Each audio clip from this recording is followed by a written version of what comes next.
Hello, welcome to The Master and His Emissary, read by a chiropractor and discussed by the chiropractor, me, Dr. John Campese. Let's get started. Introduction. This book tells a story about ourselves and the world and about how we got to be where we are now.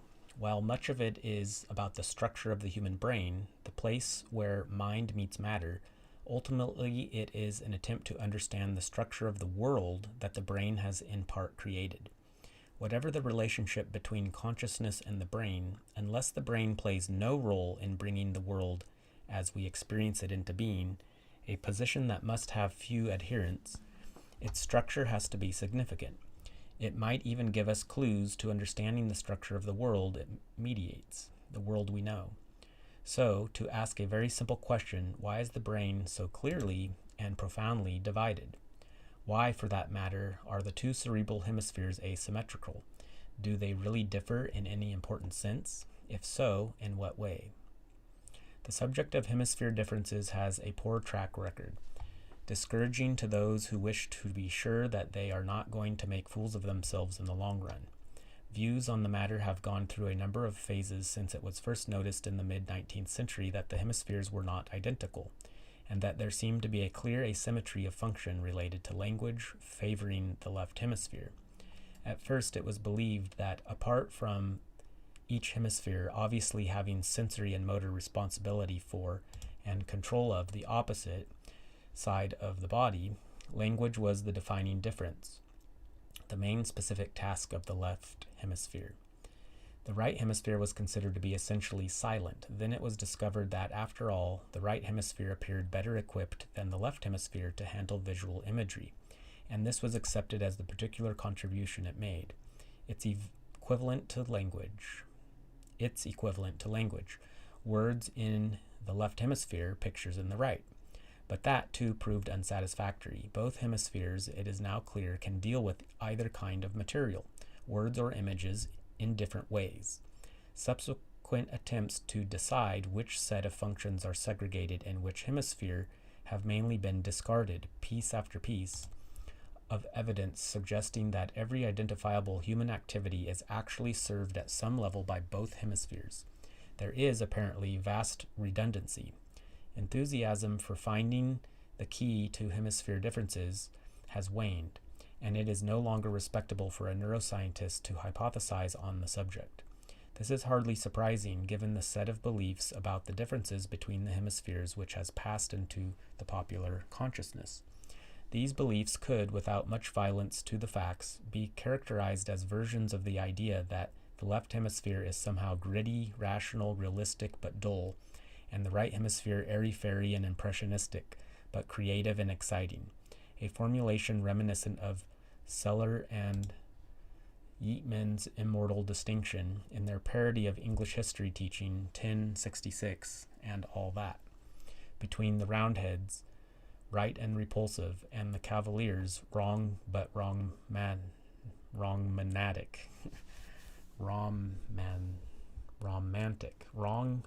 Romantic.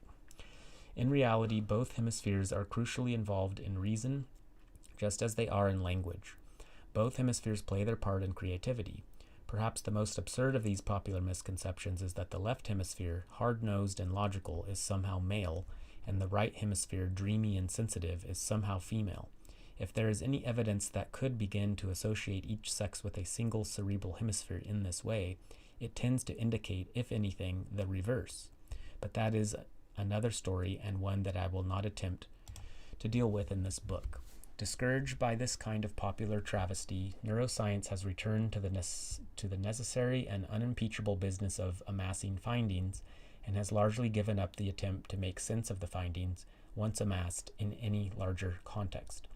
Nonetheless, it does not seem to me likely that the ways in which the hemispheres differ are simply random, dictated by purely contingent factors such as the need for space or the utility of dividing labor, implying that it would work just as well if the various specific brain activities were swapped around between the hemispheres as room dictates.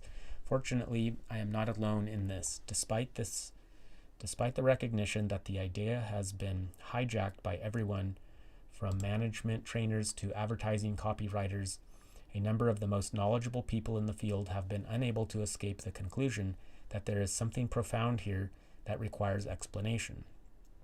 Joseph Hellige, for example, arguably the world's best informed authority on the subject, writes that while both hemispheres seem to be involved in one way or another in almost everything we do, there are some very striking differences in the information processing abilities and propensities of the two hemispheres. V.S. Ramachandran, another well-known and highly regarded neuroscientist, accepts that the issue of hemisphere difference has been traduced, but concludes, the existence of such a pop culture shouldn't cloud the main issue, the notion that the two hemispheres may indeed be specialized for different functions. And recently, Tim Crow, one of the subtlest and most skeptical of neuroscientists researching into mind and brain, who has often remarked on the association between the development of language, functional brain asymmetry, and psychosis, has gone so far as to write that, except in the light of lateralization, nothing in human psychiatry makes any sense. There's little doubt that the issues of brain asymmetry and hemisphere specialization are significant. The question is only, of what? I believe there is literally a world of difference between the hemispheres. Understanding quite what that is has involved a journey through many apparently unrelated areas, not just neurology and psychology, but philosophy, literature, and the arts, and even to some extent archaeology and anthropology. And I hope the specialists in these areas will forgive my trespasses. Every realm of academic endeavor is now subject to an explosion of information that renders those few who can still truly call themselves experts on less and less. Partly for this very reason, it nonetheless seems to me worthwhile to try to make links outside and across the boundaries of the disciplines, even though the price may be that one is always at best an interested outsider, at worst an interloper condemned to make mistakes that will be obvious to those who really know. Knowledge moves on, and even at any one time is far from certain. My hope is only that what I have to say may resonate with the ideas of others and possibly act as a stimulus to further reflection by those better qualified than myself. That's how I feel about writing my book, Raised by Reptiles. I have come to believe that the cerebral hemispheres differ in ways that have meaning. There is a plethora of well-substantiated findings that indicate that there are consistent differences, neuropsychological, anatomical, physiological, and chemical, amongst others, between the hemispheres. But when I talk of meaning, it is not just that I believe there to be a coherent pattern to these differences. That is a necessary first step. I would go further, however, and suggest that such a coherent pattern of differences helps to explain aspects of human experience, and therefore means something in terms of our lives, and even helps explain the trajectory of our common lives in the Western world. My thesis is that for us as human beings, there are two fundamentally opposed realities, two different modes of experience, that each is of ultimate importance in bringing about the recognizably human world, and that their difference is rooted in the bihemispheric structure of the brain. It follows that the hemispheres need to cooperate, but I believe they are in fact involved in a sort of power struggle, and that this explains many aspects of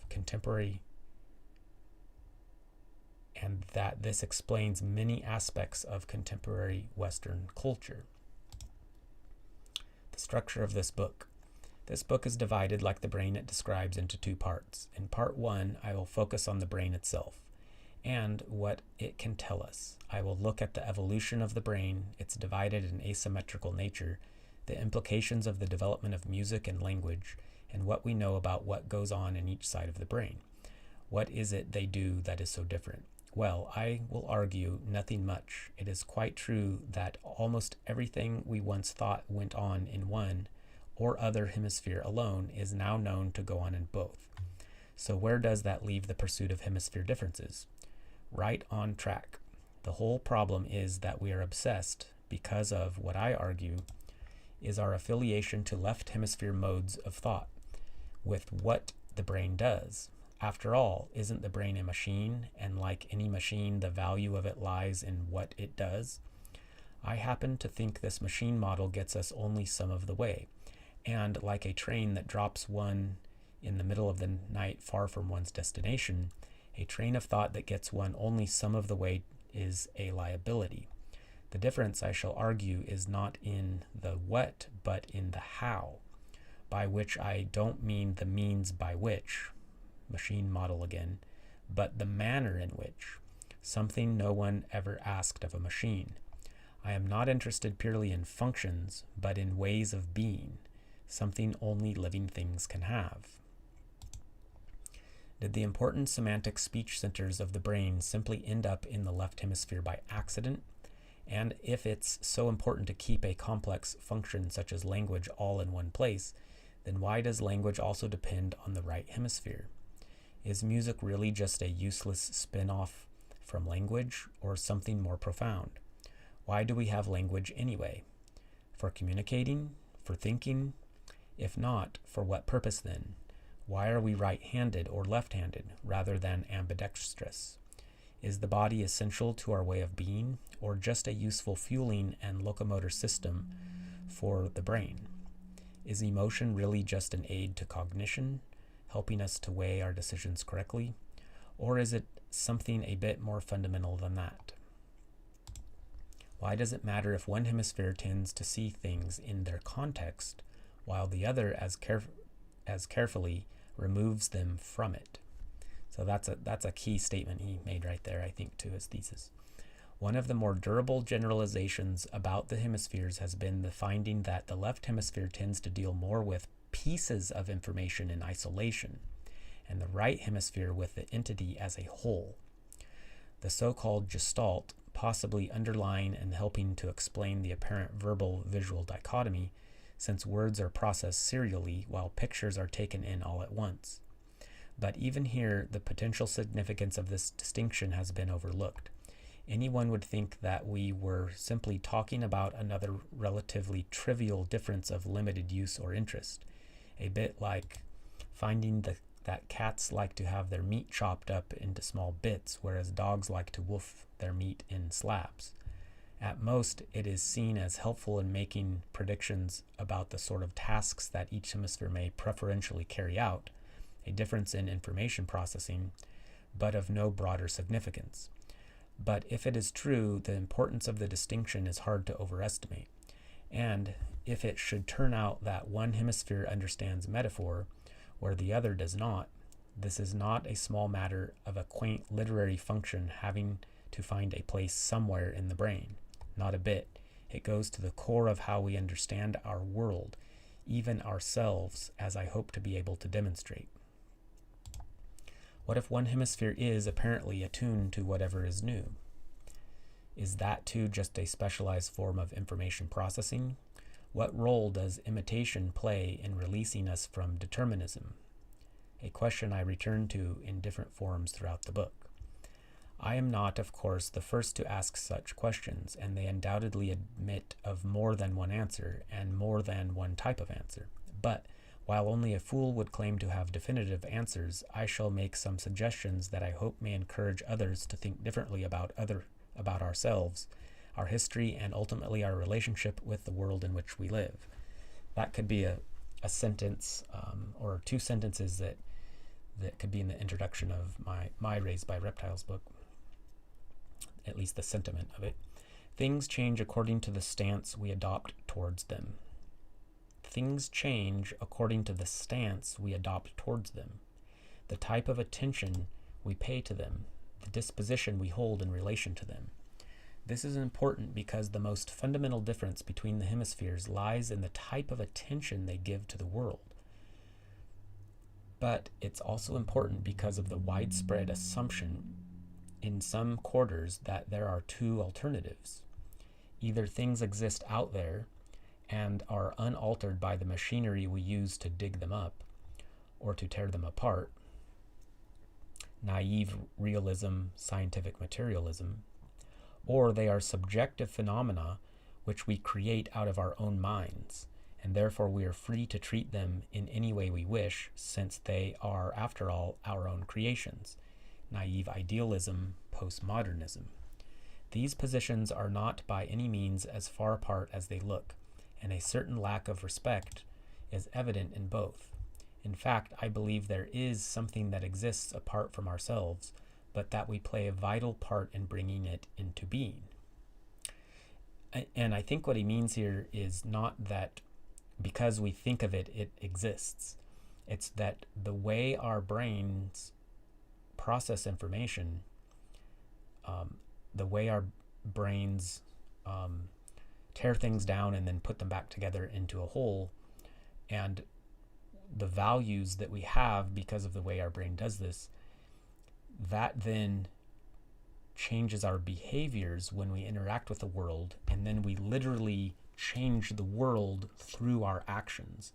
So society has been built up. We've changed nature into cities, partly as a reflection of the way our brains function. So he's not saying that existence itself, the physical world itself, is brought into existence by our thoughts. It's not what he's saying, even though it kind of sounds like that. A central theme of this book is the importance of our disposition towards the world and one another, as being fundamental in grounding what it is that we come to have a relationship with, rather than the other way around. The kind of attention we pay actually alters the world. We are literally partners in creation.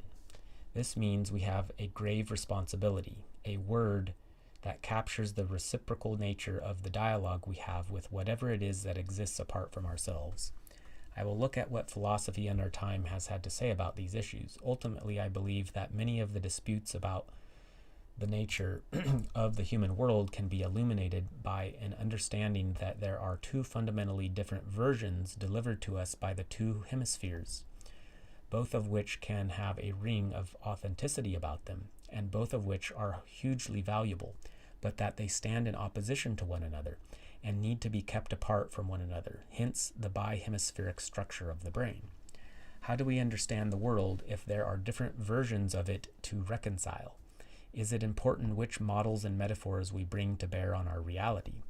And if it is, why has one particular model come to dominate us so badly that we hardly notice its pervasiveness? He's talking about left brain dominance. What do these models tell us about the words that relate us to the world at large? Know, believe, trust, want, grasp, see.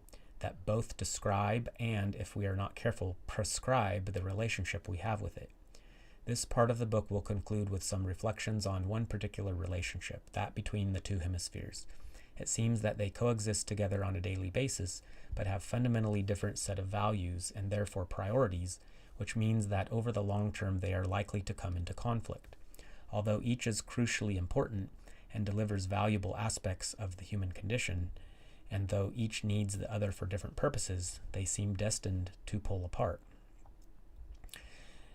And so we'll see what he says about why they're pulling apart, but my thesis in the book I need to write is that we have brain damage, and that started when we started farming after we moved out of Africa or moved out of equatorial Africa. And so that in our natural state, the two halves of the brain do not pull apart. They are not destined to pull apart. It is only because of some sort of environmental insult that caused, I would say, an emotional brain damage. So anyway, moving on. Part 2 of the book looks at the history of Western culture in the light of what I believe about the hemispheres. These thoughts are inevitably contingent, to some extent fragmentary and rudimental. But if the world is not independent of our observation of it, attention to it, and interaction with it, and if the mind is at least mediated by the brain, it seems a reasonable bet that the brain will have left its mark on the world that we have brought about. So again, that's what he's talking about. He's not saying that we physically create the world physically through our thoughts. He's saying that the characteristics of our thoughts will leave a mark on the world. I hope to draw attention to these aspects of this cultural history which resonate with the findings about the brain which gave rise to it, beginning with the development of writing and currency in ancient Greece and the extraordinary flowering of both science and the arts, especially theater, at that time. In brief, I believe this is related to the development through enhanced frontal lobe function of what might be called necessary distance from the world, which in turn demanded increased independence of the hemispheres, allowing each hemisphere to make characteristic advances in function and for a while to do so in harmony with its fellow. Okay, so that's cool, but I'm not sure if he's talking about, did this happen prior to farming or did this happen after society had begun? I believe that over time there has been a relentless growth of self-consciousness leading to increasing difficulties in cooperation. The resultant instability is evidenced by alternations between more extreme positions, and although there have been swings in the pendulum, the balance of power has shifted where it cannot afford to go, further and further towards the part world created by the left hemisphere. I guess he means the world of parts, because the left hemisphere breaks things down into its parts. It's analytical. The switchbacks and reverses of this progress are followed over time, looking at the main shifts that have been conventionally identified in Western culture from the Renaissance onwards until we reach the present era. And I guess he's talking about the pendulum of whether we're more left brain or right brain dominant in different cultures over time and how that leaves its imprint differently on the physical world. The particular relevance to us at this point in history is this: both hemispheres clearly play crucial roles in the experience of each human individual, and I believe both have contributed importantly to our culture. Each needs the other. Nonetheless, the relationship between the hemispheres does not appear to be symmetrical, in that the left hemisphere is ultimately dependent on, one might almost say parasitic on, the right, though it seems to have no awareness of this fact. Indeed, it is filled with an alarming self-confidence. The ensuing struggle is as uneven as the asymmetrical brain from which it takes its origin. My hope is that awareness of the situation may enable us to change course before it's too late. Well, I would say that he says that indeed it is filled with an alarming self-confidence. My premise is that the survival brain, the human survival brain, which would be the brainstem, the hypothalamus, is in charge, and it's hijacking the left brain to help it survive. It can only survive in its original habitat, but because the left hemisphere is so intelligent, the survival part of our brain has hijacked the thinking part of our brain. And that's, he says somewhere, I don't know if it's in here, but he says that there's 3 different struggles in the brain. There's right to left, which is this book is mainly talking about, but there's also front to back, and there's top to bottom. And so I'm talking about top to bottom, that the bottom part is the survival part and it's hijacking the top part. And so you have to look at the left-right battle in the context of the top-bottom. The bottom part of the brain is much older and evolutionarily, and it's going to win out no matter what, because it's about survival, and it's about I guess survival and reproduction. So anyway, we'll see if he talks about that at all. So this alarming self-confidence is, it's really a false self-confidence because it's based on fear. And that's my premise in my book, that something happened to us that caused us to have a lot of fear about things that are not dangerous. And so then the survival brain hijacks our thinking brain, and I guess we're not aware of that fact. And so this high amount of self-confidence is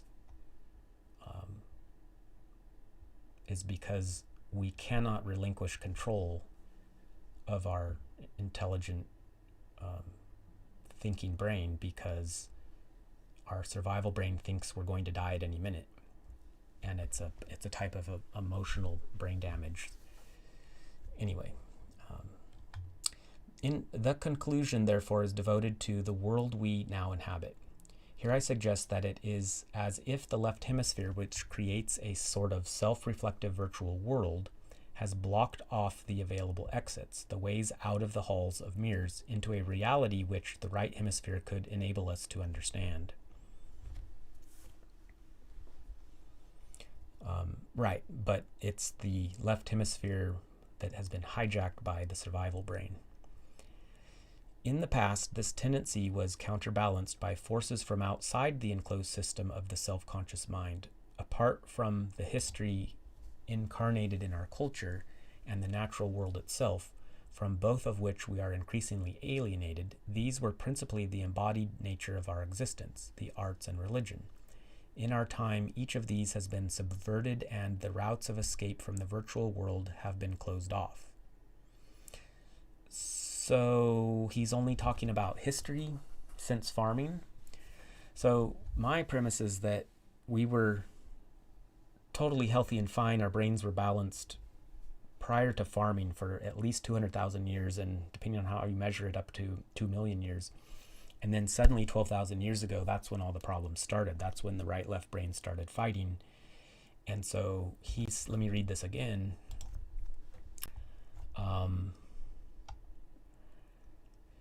Here I suggest that it is as if the left hemisphere, which creates a sort of self-reflexive virtual world, has blocked off the available exits, the ways out of the hall of mirrors, into a reality.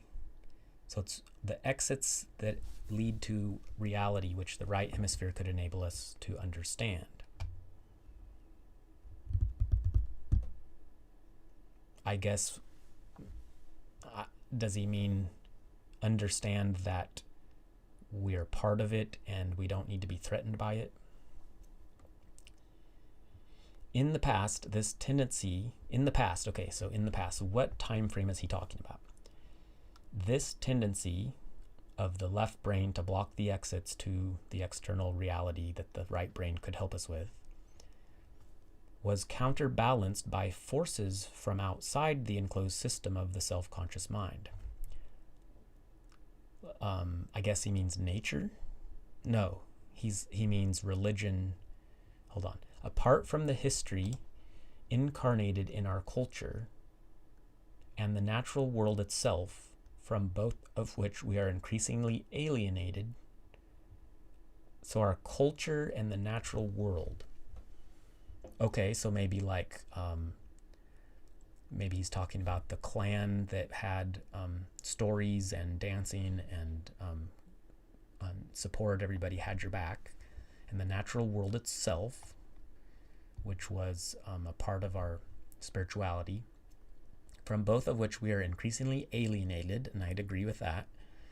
These were principally the embodied nature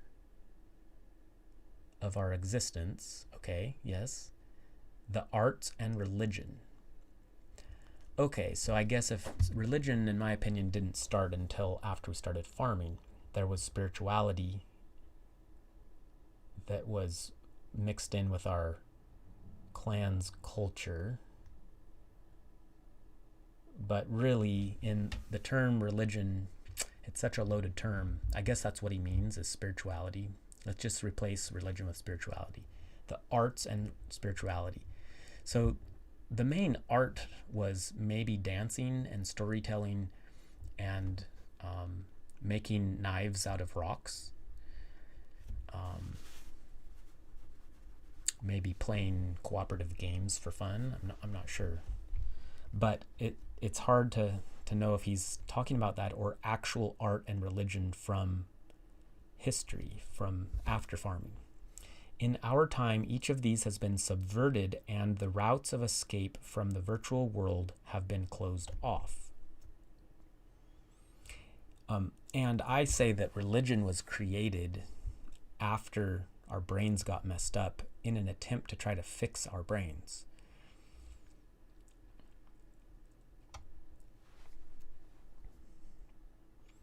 An increasingly mechanistic, fragmented, decontextualized world marked by unwarranted optimism mixed with paranoia and a feeling of emptiness has come about. See, he says unwarranted optimism, and that is the left brain. The left brain has unwarranted optimism. The right brain has, well, potentially the left brain has paranoia when it's, I think schizophrenia is a left brain issue. It's the left brain is super over active, especially the spiritual centers where you start hallucinating. It's a dysfunctional spirituality, and you don't know the difference between your imagination and reality, and a feeling of emptiness. And I guess that's all true. So marked by unwarranted optimism mixed with paranoia and a feeling of emptiness because you're not connected to the whole has come about, reflecting, I believe, the unopposed action of a dysfunctional left hemisphere. Yeah, that's great. I'm glad he's calling it dysfunctional. And so why is it dysfunctional? He doesn't say why or when it started. I think he said it was inevitable. I will have some concluding thoughts about that, if anything we can do or need not to do about it. Because I am involved in redressing a balance, I may at times seem to be skeptical of the tools of analytical discourse, because that's the left brain, right? I hope, however, it will be obvious from what I say that I hold absolutely no brief for those who wish to abandon reason or traduce language. Yeah, so he doesn't want to get rid of the left brain. He just wants to bring balance. The exact opposite is the case. Both are seriously under threat in our age, though I believe from diametrically opposed factions. The attempt by some postmodern theoreticians to annex the careful anti-Cartesian skepticism of Heidegger to an anarchic disregard for language and meaning is an inversion of everything that he held important. So I think what he's saying is that there's schools of philosophy that think that there is no physical reality, that our thoughts make reality, and therefore whatever you want to make a definition be, is that will be the reality for you. And so then there are no collective meanings for words, and so disregard for language and meaning. And so they're actually turning the fact that the left brain is hyper-focused on words and word meanings, that they're wanting to turn that upside down on its head, inversion of everything that he held important. To say that language holds truth concealed is not to say that language simply serves to conceal truth, though it certainly can do, or much worse, that there is no such thing as truth, though it may be far from simple. But equally, we should not be blind to the fact that language is also traduced and disregarded by many of those who never question language at all, and truth too easily claimed by those who see the subject as unproblematic. Right, so there's problems on both sides of the argument, that words have absolute truth or words have no meaning at all. Those are the two polar opposites. It behooves us to be skeptical. Equally, this book has nothing to offer those who would undermine reason, which, along with imagination, is the most precious thing we owe to the working together of the two hemispheres. My quarrel is only with an excessive and misplaced rationalism which has never been subjected to the judgment of reason and is in conflict with it. I hope it will not be necessary for me to emphasize, too, that I am in no sense opposed to science, which, like its sister arts, is the offspring of both hemispheres, only to a narrow materialism which is not intrinsic to science at all. Science is neither more nor less than patient and detailed attention to the world, and is integral to our understanding of it and of ourselves. And so I guess that definition includes both hemispheres, left and right, the analytical breaking down of things into parts and then reassembling them back into the whole by the right hemisphere. Why is the structure of the brain important? It might seem reductive to link the highest achievements of the human mind in philosophy and the arts to the structure of the brain. I believe it is not. For one thing, even if it were possible for mind to be reduced, as we say, to matter, this would necessarily and equally compel us to sophisticate our idea of what matter is, and is capable of becoming, namely something as extraordinary as mind. But leaving that aside, the way we experience the world and even what there is of the world to experience is dependent on how the brain functions. We cannot escape the fact, nor do we need to try. At the most basic, some things that we know to be potential objects of experience, sounds at particularly high or low frequencies, for example, are not available to us, though they may be to bats and bears, and that's simply because our brains do not deal with them. We know too that when parts of the brain are lost, a chunk of available experience goes with them. But this is not to hold that all that exists is in the brain. In fact, it demonstrates that that cannot be the case, nor is it to say that mental experience is just what we can observe or describe at the brain level. Okay, but if my purpose is to understand the world better, why do I not just deal with mind and forget about the brain? And in particular, why should we be concerned with the brain structure? That may be of academic interest to scientists, but as long as it carries on working, does it really matter? After all, my pancreas is doing fine without my being able to remember much about its structure. However, one conceives the relationship of mind and brain, and especially if one believes them to be identical, the structure of the brain is likely to tell us something we otherwise could not so easily see. We can inspect the brain only from the outside, even when we are probing its innermost reaches. It is true. But we can inspect the mind only from within, even when we seem to objectify it. Seeing the brain structure is just easier, and since structure and function are closely related and will tell us something about the nature of our mental experience, our experience of the world. Hence, I believe it does matter, but I should emphasize that although I begin by looking at brain structure in relation to the neuropsychological functions that we know are associated with each hemisphere, my aim is purely to illuminate aspects of our experience. Freud anticipated that making connections between experience and the structure of the brain would be possible once neuroscience became sufficiently evolved. A neurologist first and foremost, he believed that the mental entities that he described and whose conflicts shaped our world, the id, the ego, and the superego, would one day be more precisely identified with structures within the brain. In other words, he believed that the brain not merely mediated our experience, but shaped it too. Thank you to my high school religion teacher that's where I first learned of the id, the ego, and the superego. When we look at our embodied selves, we look back into the past, but that past is no more dead than we are. The past is something we perform every living day, here and now. That other founding father of psychoanalysis, Jung, was acutely aware of this and surmised that much of our mental life, like our bodies, has ancient origins.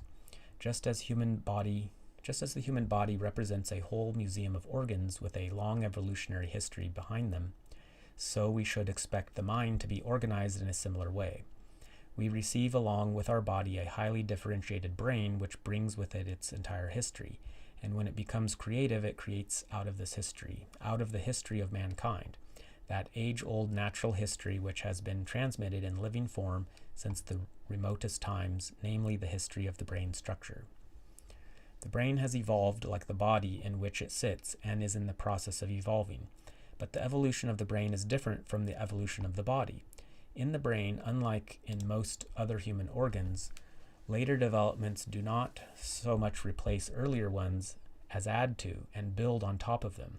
Thus, the cortex, the outer shell that mediates most so-called higher functions of the brain, and certainly those of which we are conscious, arose out of the underlying subcortical structures which are concerned with biological regulation at an unconscious level, and the frontal lobes, the most recently evolved part of the neocortex, which occupy a much bigger part of the brain in humans than in our animal relatives, and which grow forwards from and on top of the rest of the cortex, mediate most of the sophisticated activities that mark us out as human: planning, decision-making, perspective taking, self-control, and so on. In other words, the structure of the brain reflects its history as an evolving dynamic system in which one part evolves out of and in response to another. I think we would accept that the conflicts that Freud helped identify between will and desire, between intention and action, and broader disjunctions between whole ways of conceiving the world in which we live are the proper concern, not just of psychiatrists and psychologists, but of philosophers and of artists of all kinds, and of each one of us in daily life. Similarly, understanding the way in which the brain structure influences the mind is of relevance not just to neuroscientists or psychiatrists or philosophers, but to everyone who has a mind or a brain. If it turns out that there is, after all, coherence to the way in which the correlates of our experience are grouped and organized in the brain, and we can see these functions forming intelligible wholes corresponding to areas of experience, and see how they relate to one another at the brain level, this casts some light on the structure and experience of our mental world. In this sense, the brain is, in fact, it has to be a metaphor of the world. I think he means the metaphor of the world in which we created, the parts that we have put our mark on it.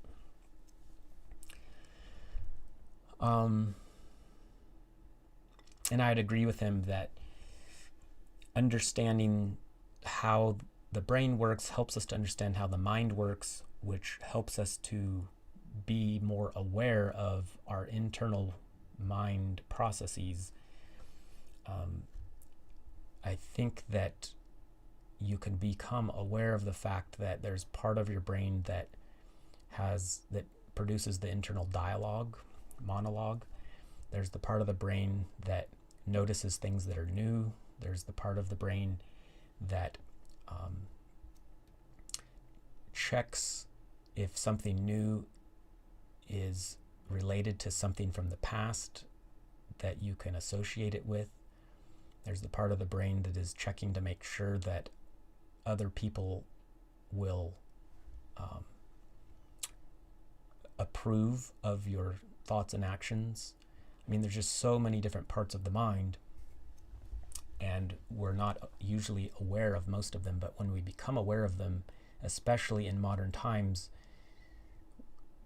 when we have, in my opinion, an emotionally stunted brain that has led to this right-left struggle that he's talking about, understanding how our minds work helps us to become aware of it so that we can begin to unravel the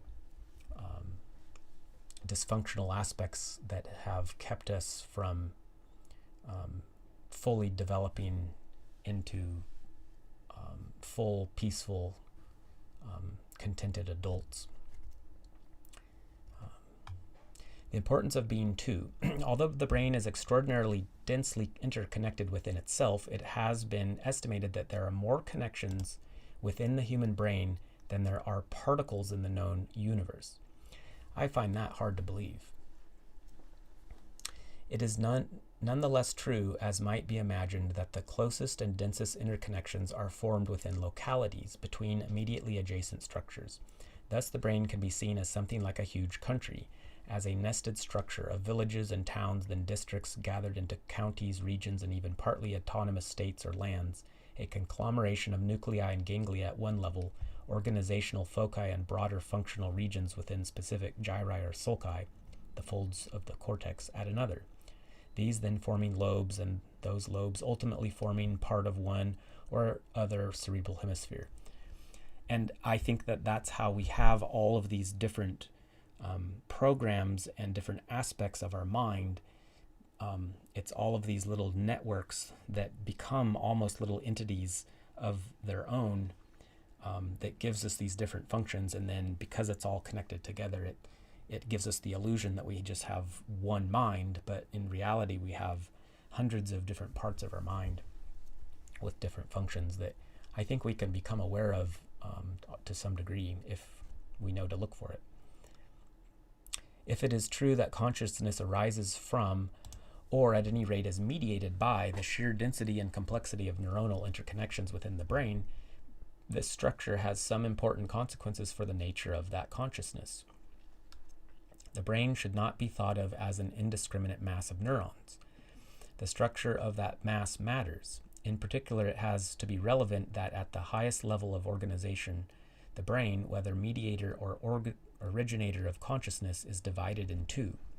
The great physiologist Sir Charles Sherrington observed 100 years ago that one of the basic principles of sensory-motor control is what he called opponent processors.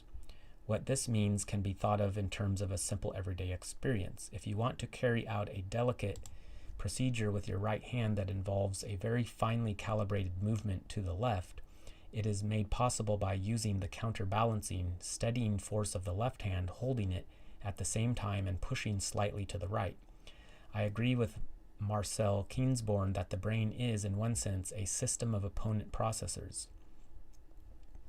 I guess what he means is that the two sides of the brain control the limbs. So let's see. I think this video is backwards. Let's see. This is my right. Yeah, so that's correct. So my right brain controls my left hand, and my left brain controls my right hand. And so potentially then that makes them more independent. If one brain controlled both hands, it might be harder. We might end up just being homologous, homolateral, rather than cross. We walk in a cross-crawl fashion, and I guess that's partly enabled by having two sides of the brain, and potentially that's what created the two sides of the brain, is the physical gait process, which ties into the chiropractic, the study of the brain that I've done with chiropractic, and how chiropractic can help to balance the two sides of the brain and bring about at least structural physical health. And then because of that, it brings about mental health and emotional health and digestive health, is significant. And I don't know that this author has any experience with that. It's a largely unknown thing, and it's mediated through the cerebellums. We have two different cerebellums, and they are part of this separated brain situation, controlling the sensory motor reflexes of each side of the body independently. They're actually connected through the spinal cord from side to side, just like the two hemispheres are connected through the corpus callosum. But I'll get more into that as we go when he brings up certain topics.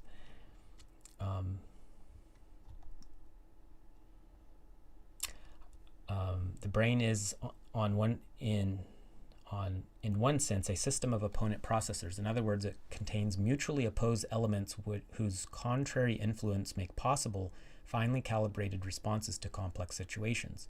Kingsborn points to three such oppositional pairings within the brain that are likely to be of significance. These could be loosely described as up-down, the inhibiting effects of the cortex on the more basic automatic responses of the subcortical regions.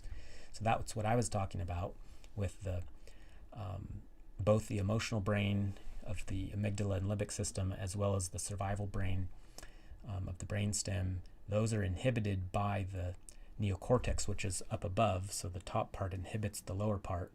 But when I'll read to you guys the book on the amygdala, the lower brain has huge projections up into the neocortex to modulate it, and it can take it over. It can actually turn it down and turn it off when there's enough danger, and it essentially hijacks. The lower part can hijack the upper part. So there's up-down, there's front-back, the inhibiting effects of the frontal lobes on the posterior cortex. And for that, I think it's our ability to imagine things is in the frontal cortex, and so we inhibit the visual cortex so that we temporarily are not aware of what we're looking at because we're imagining something. It's like the classic kid that's daydreaming in class, and he's looking at the teacher, but isn't there. He's checked out, he's daydreaming, and so that's his frontal lobes inhibiting his visual cortex. And the right-left, the influence of the two hemispheres on one another. I am concerned mainly with exploring just one of these pairs of oppositions, that between the two cerebral hemispheres, right and left. I will at times deal with the other oppositions up, down, and front, back, as they undoubtedly impinge on this, more especially since the hemispheres differ in the relationship each has with the underlying subcortical structures. So I'll be interested to hear what he has to say about that. And even with the frontal lobes, they are in this, as in so many other respects, asymmetrical.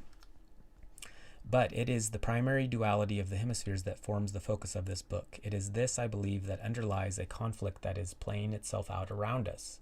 In other words, it's leaving its mark on society, and has, in my view, recently taken a turn which should cause us concern. By seeing more clearly what is happening, we may be in a better position to do something about it. We are nearly ready to begin our examination of the brain. Before doing so, however, I need to enter a couple of caveats without which I risk being misunderstood. Differences are not absolute, but even small differences get to be amplified. When I say the left hemisphere does this or the right hemisphere does that, it should be understood that in any one human brain, at any one time, both hemispheres will be actively involved. Unless one hemisphere has been surgically removed or otherwise destroyed, signs of activity will be found in both. Both hemispheres are involved in almost all mental processes and certainly in all mental states.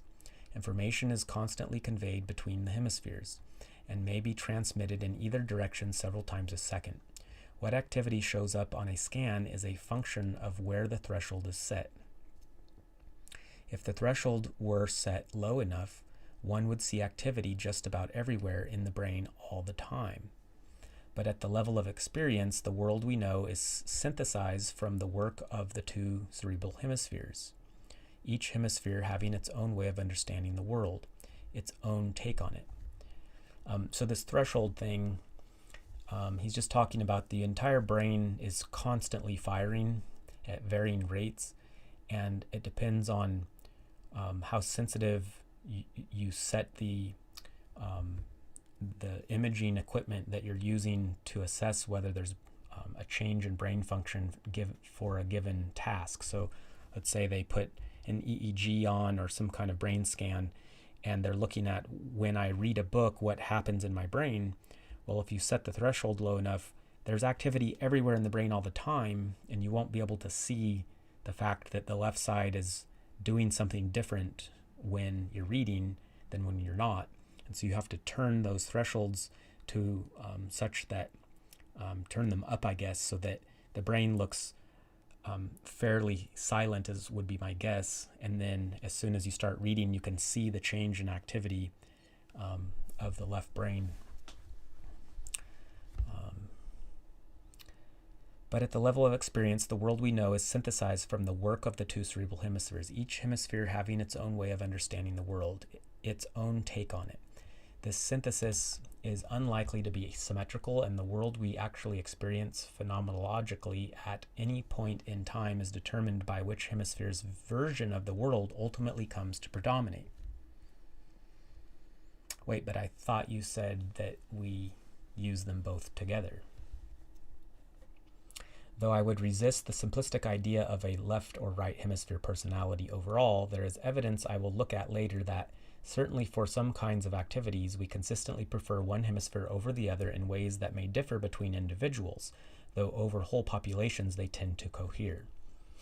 For two reasons, even small differences in potential between the hemispheres at quite a low level may lead to what are large shifts at a higher level. So I guess he's saying if we have a preference, a slight preference of one hemisphere over the other, that it can have a large impact. For one thing, as Ornstein has suggested, at the level of moment-to-moment activity, the hemispheres may operate a winner-takes-all system. That is, if one hemisphere is 85% as efficient at a task as the other, we will not tend to divide the work between them in a ratio of 85 to 1, 0.85 to 1. But consistently use whichever is better to do the whole job. On those occasions where the wrong hemisphere does get in first, however, starts to take control, at least for not very demanding tasks, it will most probably continue to trump the other hemisphere, even if the other hemisphere would have been a better choice at the outset. possibly because the time costs of sharing or transferring control are greater than the costs of continuing with the current arrangement. So that's fascinating.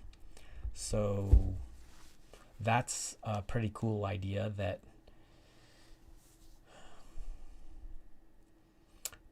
let's say a child has been abused and learns how to adapt to the abuse in order to survive, but that adaptation is dysfunctional such that once the abuse is no longer present because they've grown up and moved out of the house, they continue to use the dysfunctional adaptive pattern, which when being abused is the best thing to do, likely, but once the abuse is gone, if you've learned that pattern, you're probably not going to stop, and you're going to be inefficient at being productive in a world that doesn't have abuse. I don't know if I'm taking too many leaps there, but that's what it reminds me of. And so what was the original injury that caused the human society's brains to split into two as far as being left brain dominant when we started farming? That's the mystery. I will consider the working relationship of the hemispheres in detail in the last chapter of part 1. Cool.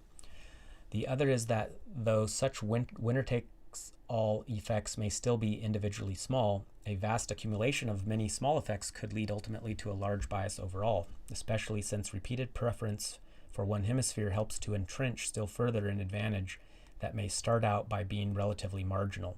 And by the way, I'm going to guess that in reality, what he's talking about is true, that certain parts of the left brain are overactive and they're actually the more inefficient side of the brain to do something, but they're doing it anyway because they've taken control. However, I'm going to bet that there are significant things that the right brain has taken control of that maybe it's less efficient at, that is just as problematic. And that one example could be, and he does talk about this, he's already mentioned that the left brain is overly optimistic. Well, the right brain tends to be overly pessimistic. And so if I look at society as a whole, there's definitely an over-optimism about one's abilities to understand the world. And so that's why fake news is such a thing, is people are easily taken advantage of and misled because they have an overinflated idea of their own ability to decipher truth, and to the point where whatever I read must be true or whatever I hear on the news must be true. This is an over-optimism. But on the other side, there's rampant anxiety and depression, which is largely led by an over-pessimism. And this over-pessimism is brought about by the fact that whatever our emotional injury was that caused us to have emotional stunting of our brains, that caused this right-left problem, which is the thesis of my book, that has enlisted the survival brain has hijacked the right neocortex in order to be pessimistic about things that actually pose no danger, so that we can err on the side of caution and stay alive. And the end result is high levels of stress hormones in the blood that were never there evolutionarily until 12,000 years ago. And that leads to chronic diseases.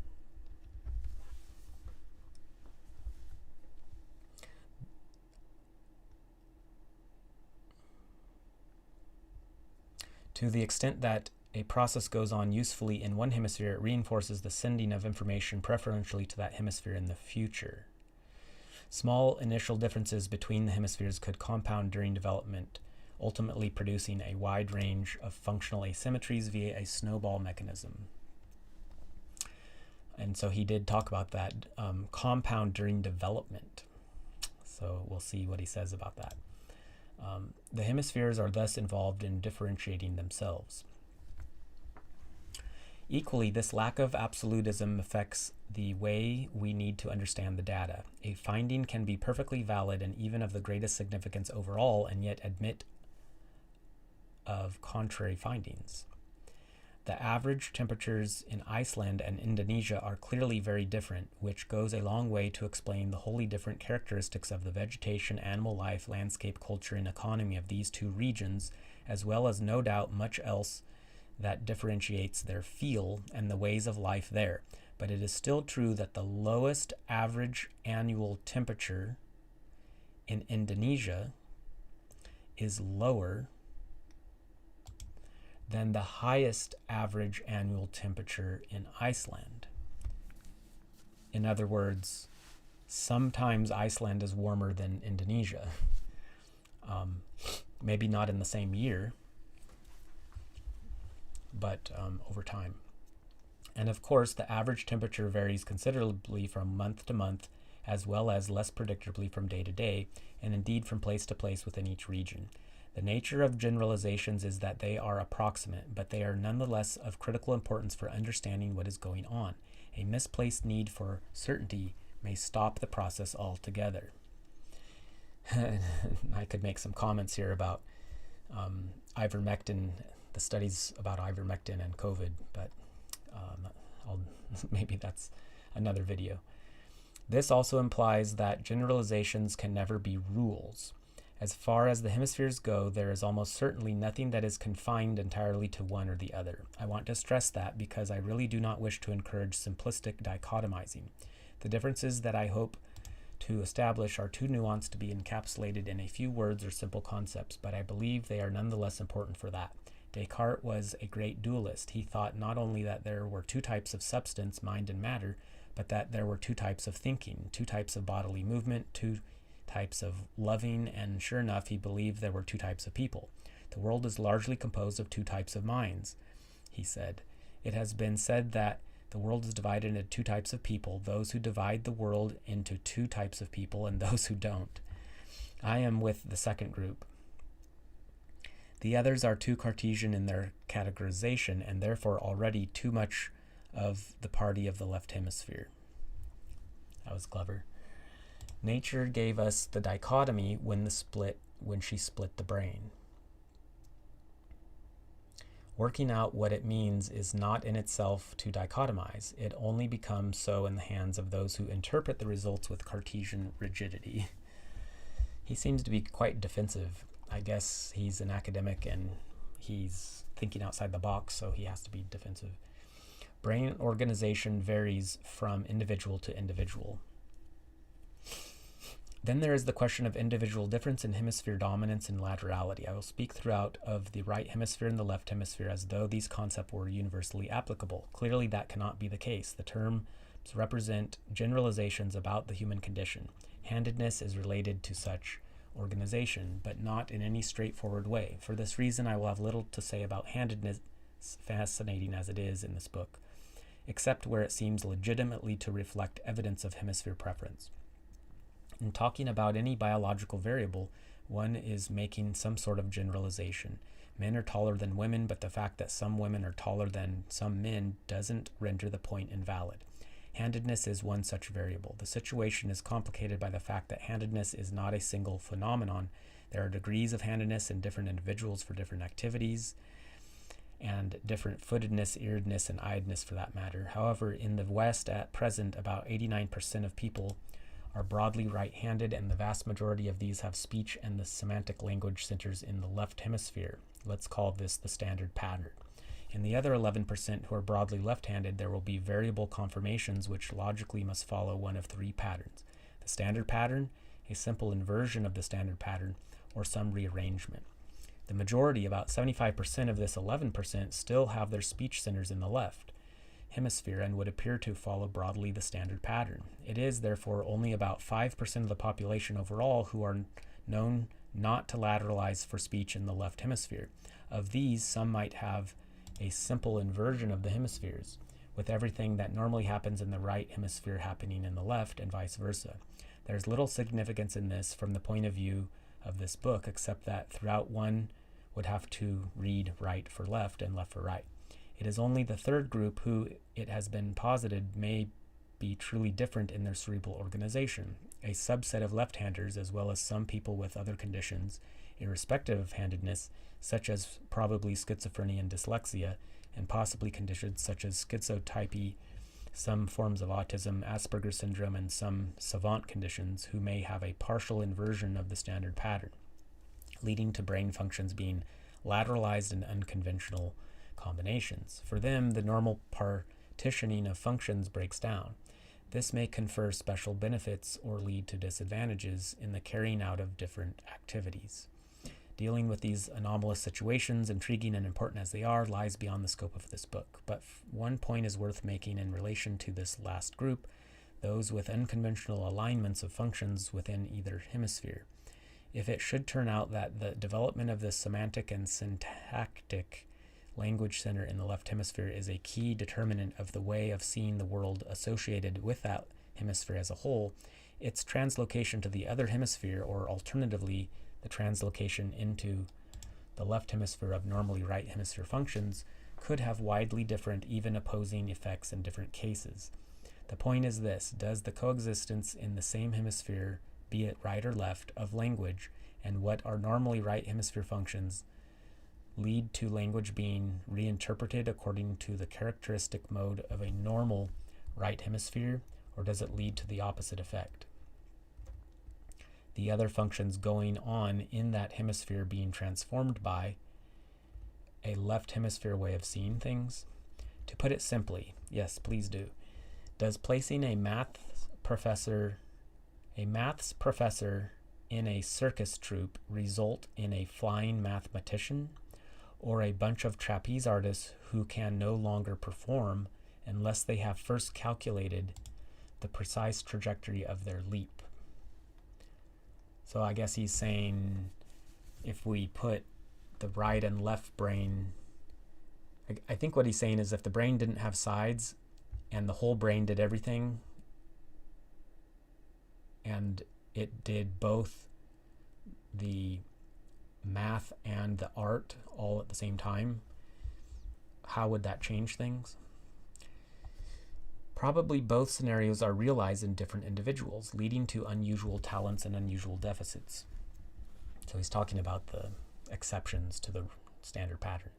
This may be the link between cerebral lateralization and creativity, and it may account for the otherwise difficult to explain fact of the relatively constant conversation throughout the world of genes which, at least partly through their effects on lateralization, result in major mental illnesses such as schizophrenia and manic depressive psychosis, now known as bipolar disorder, and developmental disorders such as autism and Asperger's syndrome. It may also be associated with homosexuality, which is thought to involve a higher than usual incidence of abnormal lateralization. Never heard that before. An abnormal lateralization. Higher than usual incidence of abnormal lateralization.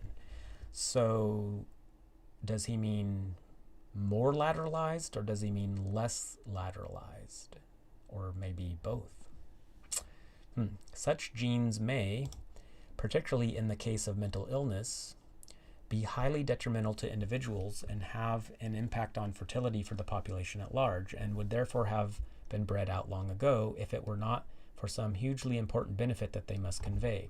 If they also, through their effects on lateralization, in some cases led to extraordinary talents, and if particularly they did so in relatives who have some but not all of the genes responsible, then such genes would naturally be preserved on purely Darwinian principles. This is, he's using a lot of ifs here.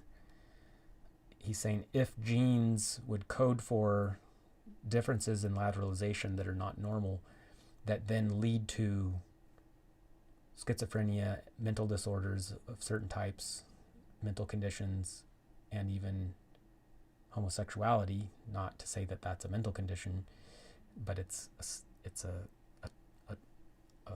a fact that he's saying could be caused by a change in lateralization caused by certain genes, then they must have some benefit to society or they would have been weeded out.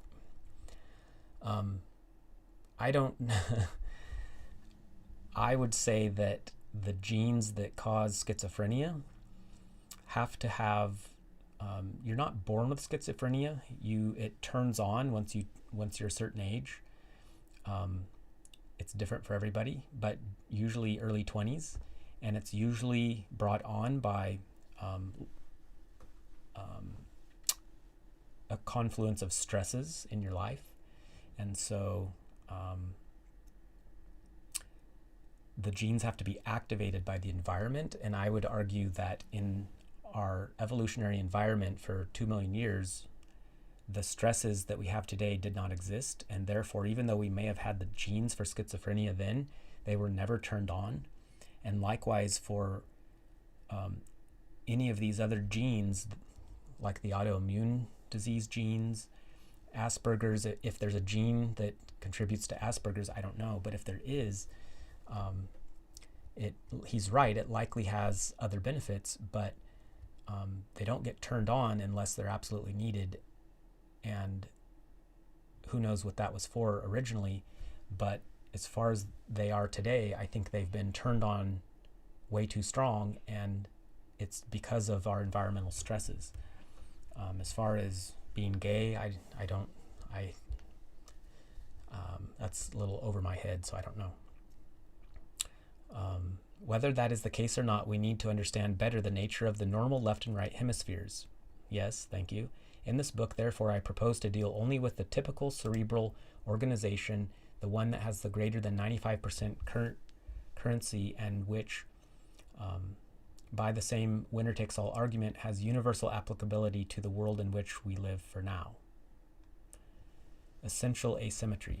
The universe is built on a plan, the profound symmetry of which is somehow present in the inner structure of our intellect.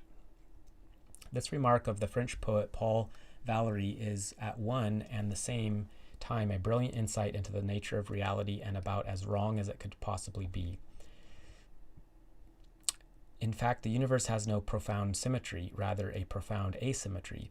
More than a century ago, Louis Pasteur wrote, "Life as manifested to us is a function of the asymmetry of the universe. I can even imagine that all living species are primordially, in their structure, in their external forms, functions of cosmic asymmetry." Since then, physicists have deduced that asymmetry must have been a condition of the origin of the universe. It was the discrepancy between the amounts of matter and antimatter that enabled the material universe to come into existence at all, and for there to be something rather than nothing. Such unidirectional processes as time and entropy are perhaps examples of that fundamental asymmetry in the world we inhabit. And whatever Valéry may have thought, the inner structure of our intellect is without doubt asymmetrical in a sense that has enormous significance for us. As I have said, I believe that there are two fundamentally opposed realities rooted in the bihemispheric structure of the brain. But the relationship between them is no more symmetrical than that of the chambers of the heart. In fact, less so, more like that of the artist to the critic or a king to his counselor. There is a story in Nietzsche that goes something like this. There was once a wise spiritual master who was the ruler of a small but prosperous domain, and who was known for his selfless devotion to his people. As his people flourished and grew in number, the bounds of this small domain spread, and with it the need to trust implicitly the emissaries he sent to ensure the safety of its ever more distant parts. It was not just that it was impossible for him to personally to order all that needed to be dealt with, as he wisely saw. He needed to keep his distance from and remain ignorant of such concerns, and so he nurtured and trained carefully his emissaries in order that they could be trusted. Eventually, however, his cleverest and most ambitious vizier, the one he most trusted to do his work, began to see himself as the master, and used his position to advance his own wealth and influence. He saw his master's temperance and forbearance as weakness, not wisdom, and on his missions on the master's behalf adopted his mantle as his own. The emissary became contemptuous of his master, and so it came about that the master was usurped, the people were duped, the domain became a tyranny, and eventually it collapsed into ruins. So he's trying to say, I think that the right brain is the master, the left brain is the emissary, and the left brain got a big ego and decided it didn't need the right brain, and so it has taken over. I just don't buy that the left brain has the power to do that without the help of the survival brain, or the amygdala at least, which is part of the limbic system. And so it's odd to me that the left brain is optimistic and the right brain is pessimistic, but the survival brain, when it perceives a threat to survival, you would think it would utilize the right brain because of its pessimism to get it out of danger, and I'm pretty sure that's what happens. But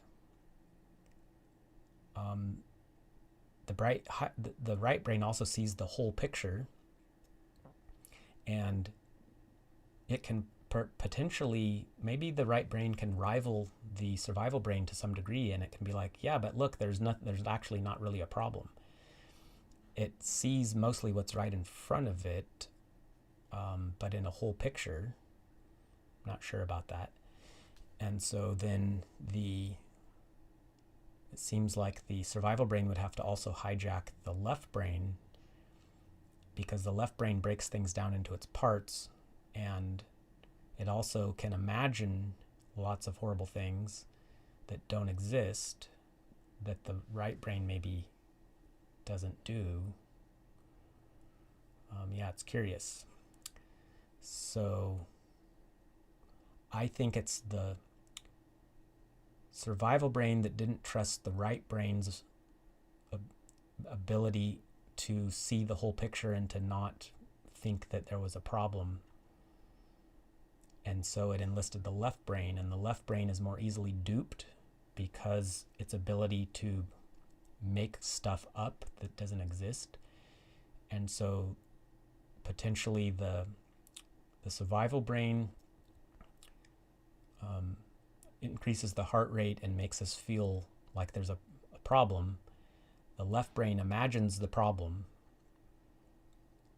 that's not real, and the right brain is watching the movie through the corpus callosum of the left brain's imaginary scary story, and that's the loop. The right brain then is pessimistic and sends signals back to the brainstem that, yeah, this really is a problem, let's get going. And so there's this loop. It's like this codependent loop of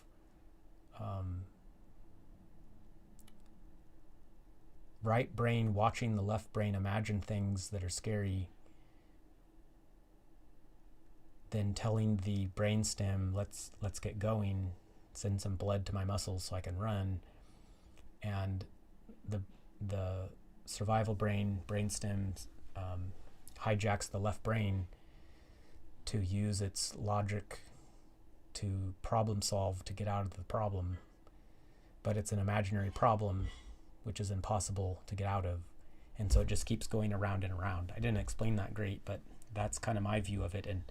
And so it's not as simplistic as he's saying that, oh, the right brain is benevolent and sees everything, but the left brain has to analyze things, and it's the emissary, but it decided to take over the job of the master. The entire brain's involved, and in order for this to happen, in order for this glitch to happen, I would call it a glitch, or some kind of dysfunction, there had to have been an injury. Our brains were injured. We were not like this when we were evolving. And then when we started farming, boom, our brains had a problem, and it's reflected in society with violence and war and selfishness, and everything that he's going to go into. I was hoping to get to the end of the introduction today, but I'm going to stop here for now.